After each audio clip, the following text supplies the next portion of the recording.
नमस्कार दोस्तों, स्वागत है आपका आज के इस नए वीडियो में। तो आज हम बात करेंगे यूपी टेट के 2022 के मैथ के क्वेश्चन जो आपके बचे हुए हैं। ठीक है, छोटी सी वीडियो रहेगी, ज़्यादा आपका टाइम वेस्ट नहीं होगा और आप सीख भी लोगे। तो चलिए शुरू करते हैं आज के अपने पहले क्वेश्चन से। तो क्वेश्चन आया था 2022 में कि आपको ए के समुच्चय दे रखे हैं, बी के समुच्चय दे रखा है और आपको सी के समुच्चयों की संख्या निकालनी है। ठीक है, पहले आपको सी के समुच्चय निकालना है, फिर उसके समुच्चयों की संख्या बताने की कितनी है। तो आपको दे रखा है ए एक्स समीशन, एक्स शब्द B E L O W का एक अक्षर है और बी एक्स समीशन एक्स शब्द डब्ल्यू डबल ओ एल का एक अक्षर है। तो इसको अगर हम लिखेंगे तो क्या करेंगे, आपको ए के जो वैल्यू दे रखी है वो ये होगी, बी कॉमा लगाएंगे बीच में, कॉमा कॉमा और एल। ठीक है, और बी के जब लिखेंगे तो बी के हम यहाँ पे ये लिखेंगे। अब जैसे यहाँ पे ये 2 बार आ रहा है, अगर किसी भी नंबर में किसी भी शब्द में अगर 2 बार आए तो उसको केवल एक बार लिखते हैं समुच्चय में। तो डब्लू, इसको ओ को केवल एक बार लिखेंगे। ठीक है, तो हमारा बी के जो हो जाएंगे डब्लू ओ एल हो जाएंगे। ठीक है, अब हम यहाँ पे सी की वैल्यू फाइंड आउट कर लेंगे। सी इक्वल टू हो जाएगा ए माइनस के बी।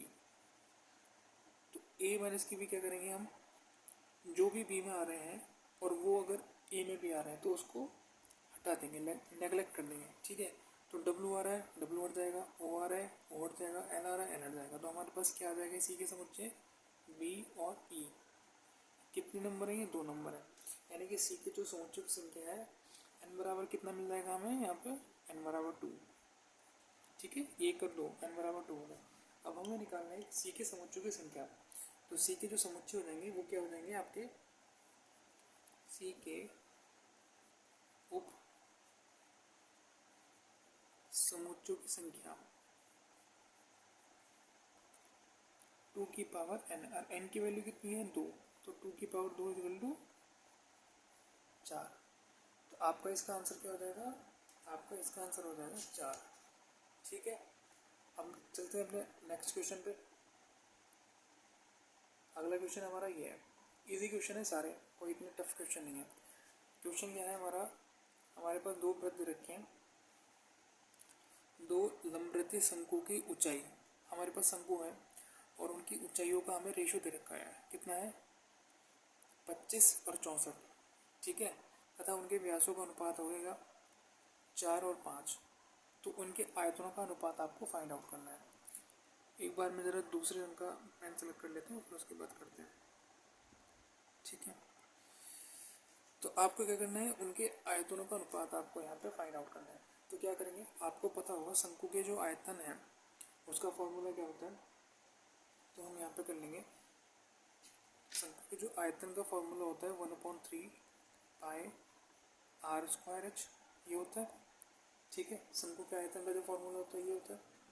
अब हमें क्या दे रखा है, हमें 2 शंकु दे रखे हैं जिनकी आयतनों का हमें अनुपात निकालना है। तो मैंने आपको ये फॉर्मूला बता दिया। अब हम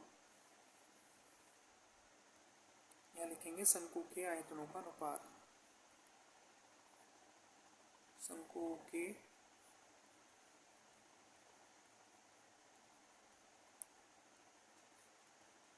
आयतनों का अनुपात क्या हो जाएगा,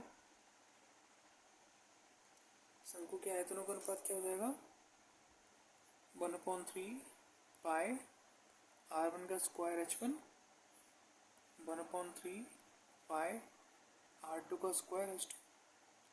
ठीक है, ये दोनों कॉमन है, इनको कैंसिल आउट कर देंगे। तो हमारे पास क्या बचा, r1 का स्क्वायर h1 अपॉन r2 का स्क्वायर h2।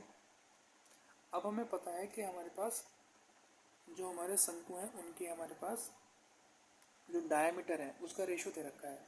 अगर आपके पास डायमीटर हो तो आप उससे रेडियस फाइंड आउट कर लोगे। तो रेडियस क्या होती है, डायमीटर की हाफ होती है। तो हम क्या बोल देंगे यहाँ पे, 4/2 अपॉन 5/2 का स्क्वायर। ठीक है, क्योंकि r1 square upon r2 square ये हो गया, इंटू मल्टीप्लाई में h1 और h2 क्या है, h1 h2 आपका ये हो गया 25/65। ठीक है, जब आप इसे सॉल्व करोगे तो 4/2 ऐसा आ जाएगा और ये ऊपर जाकर उल्टा हो जाएगा, यानी कि 2/5 हो जाएगा। ठीक है, एक सेकेंड,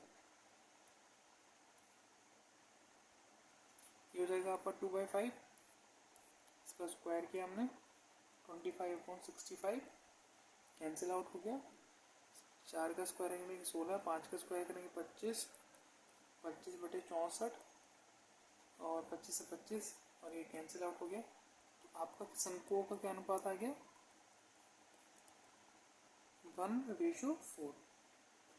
तो ये क्वेश्चन भी हो गया, इजी था। ठीक है, अब बढ़ते हैं आगे, अपने नेक्स्ट क्वेश्चन पे चलते हैं। अब हमें इक्वेशन दे रखी है x² - के px + 54 = 0। इसके हमें मूल जो हैं, जो इसके मूल हैं उसका हमें रेशियो इन्होंने दे रखा है। ठीक है, तो अब हम क्या करेंगे, हमारे पास जब भी क्वाड्रेटिक इक्वेशन होती है तो उसके मूलों का योग का एक फॉर्मूला होता है। यानी कि मान लो मैंने इस अल्फ़ा मान लिया, अभी इसका अल्फ़ा और बीटा इसके दो मूल हो गए, तो अल्फ़ा प्लस बीटा क्या होता है? -b/a होता है। ठीक है, और अल्फ़ा इंटू बीटा कितना होता है? c/a। अब यहाँ पे a की वैल्यू कितनी है? 1। x² का मल्टीप्लायर होता है a, और b क्या होता है? x का मल्टीप्लायर। ठीक है, और c क्या होता है आपका? ये वाला नंबर। ठीक है, कांस्टेंट। तो x प्लस बी यानी कि आपका क्या हो जाएगा? माइनस के b कितना है? माइनस के b, तो माइनस माइनस क्या हो जाएगा? Plus b। a की वैल्यू 1 है, तो ये वैल्यू आ गई अल्फ़ा प्लस बीटा की। अल्फ़ा इंटू बीटा की वैल्यू कितनी आ जाएगी आपकी? c/a, यानी कि c कितना आपका? 54। ठीक है, अब मैंने दे रखा है इन्होंने कि आपके जो मूल हैं उनका रेशियो कितना है? 2:3। तो हम लेट कर देते हैं कि हमारे जो मूल है हुए एक 2x हो गया और एक हो गया 3x। ठीक है, अब जो हमारे मूल हैं उनका ऐड करने पे क्या होगा? 2x + 3x। मैंने अपने जो मूल है वो ऐड कर लिए। ठीक है, अब दोनों को मैंने एक को अल्फ़ा मान लिया, एक को बीटा मान लिया, और दोनों का एडिशन करने पे क्या आ रहा था? 5 आ रहा था, p आ रहा था। तो यानी कि 5x = क्या हो जाएगा? p। ठीक है, अभी हमारा आंसर नहीं आया, अभी हमारे p की वैल्यू आई है। और जब हम मल्टीप्लाई कर रहे थे तो हमारा 2x × 3x = 54।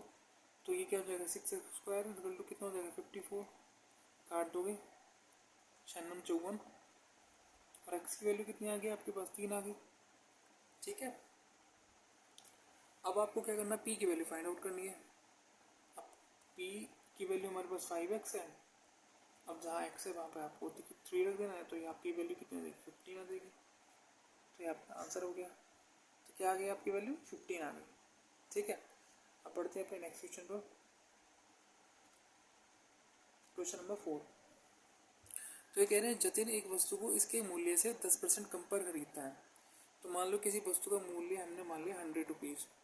अब उसने क्या करा? 10% कम पर खरीदा, यानी कि उसने खरीदा 90 में।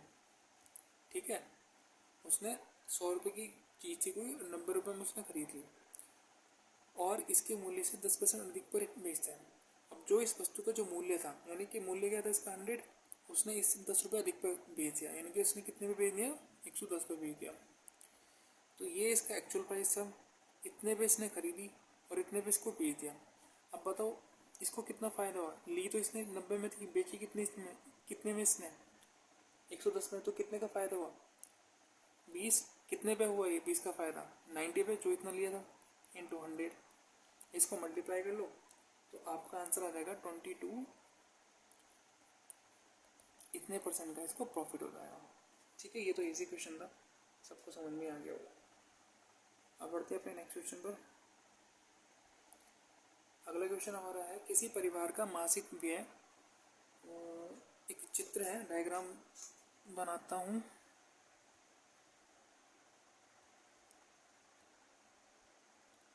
एक मासिक व्यय हमारे पास दे रखा है, एक सेकंड,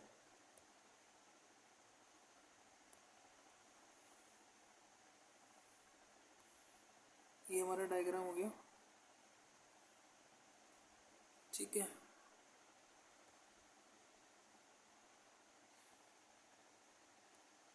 सॉरी, एक सेकंड,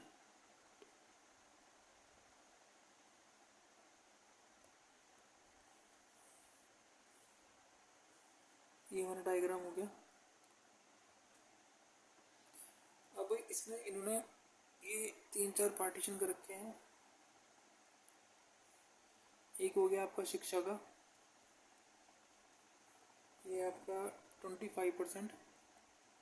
एक हो गया आपका मकान किराया,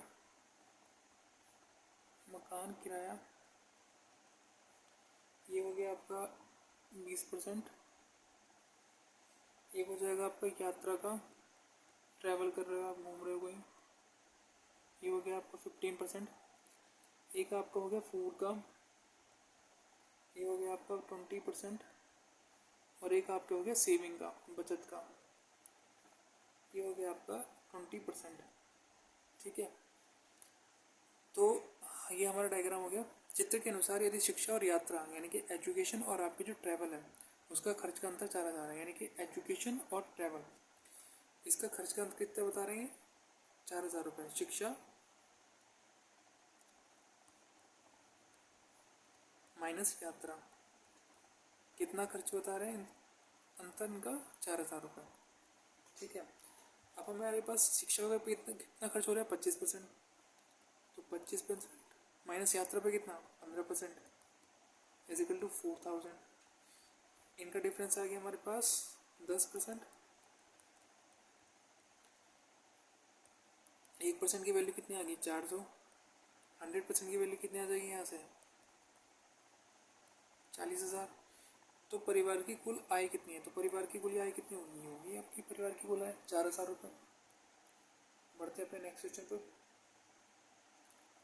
तो आज का हमारा आखिरी क्वेश्चन है, ये कह रहे हैं कि दो प्राकृतिक संख्याओं का योग 8 है, ठीक है, और उनके व्युत्क्रमों का योग इतना। तो दोनों संख्याओं को ज्ञात करिए। तो हमें बताना है कि हमारे जो प्राकृतिक संख्या हैं उनका योग हमें दे रखा है और उनके व्युत्क्रमों का योग हमारे पास इतना है और हमें दोनों संख्याएं बतानी है। तो मान लो मेरे पास संख्याएं हैं, वैसे तो ये आप ओरली कर लोगे, बहुत इजी क्वेश्चन है, अगर जिनको शॉर्टकट किया, जिनकी अच्छी खासी प्रैक्टिस है मैथ की, लेकिन शॉर्ट मैं बता देता हूँ करिए। तो मान लो मेरे पास कोई x और y संख्या है, तो x प्लस वाई मेरे पास क्या हुई 8, और इनके व्युत्क्रमों का रेशियो यानी कि 1/x प्लस 1/y कितना हो जाएगा आपका 8/15। ठीक है, अब मैं इन दोनों का रेशियो लो तो y plus X divide by X Y is equal to 8/15। अब इसकी वैल्यू कितनी है 8, आपके सवाल के हिसाब से 8 से 8 कैंसिल हो गया, तो ये कितना आ गया आपका, सॉरी एक सेकेंड, ठीक है, ये समझ में आया। तो आपके पास एक्स वाई की वैल्यू कितनी आ गई, एक्स वाई की वैल्यू आ गई आपकी 15। अब यहाँ पे आपको दिमाग लगाना है कि आपको एक ऐसा नंबर ढूंढना है जो एक ऐसी एक्स और वाई की वैल्यू फाइंड आउट करनी है कि जिनका मल्टीप्लाई करने पे आपका 15 आए। तो अगर मैं इसको 5 मान लूँ, इसको 3 मान लूँ, तो 15 आ जाएगा। ठीक है, अब ये चीज़ ऐसी भी हो सकती है कि यहाँ पे हमने ये वाली वैल्यू ये माना कि ये वाली वैल्यू है, ये उल्टा भी तो हो सकता है, ये या फिर ये, ठीक है, ये भी तो हो सकता है। तो बिल्कुल आप या तो 5 एक्स को मान सकते हो या 3 वाई को मान सकते हो, या फिर 3 एक्स को मान सकते हो या फिर वाई को 5 मान सकते हो। ठीक है, आपके ऑप्शन में दो ऑप्शन ऐसे नहीं होने कि ऑप्शन नंबर 1 3 5, ऑप्शन नंबर 2 या 5 3, एक ऑप्शन होगा, ऐसे नहीं होने की एक ऑप्शन होगा, या तो ये वाला होगा या ये वाला, तो आपको इन दोनों में से जो भी होगा उस पर टिक कर देना है। तो आज के हमारे 6 क्वेश्चन हो गए, आई होप आप समझ पाए होंगे। अगर किसी को दिक्कत हुई हो तो कमेंट बॉक्स में आप टाइप कर सकते हो कि यहाँ पे दिक्कत हुई है भैया, थोड़ा सा यहाँ पे एक्सप्लेन करें। ठीक है, तो मैं नेक्स्ट वीडियो में उस चीज़ को भी एक्सप्लेन कर दूँगा। ठीक है, मिलते हैं अपनी नेक्स्ट वीडियो में, धन्यवाद।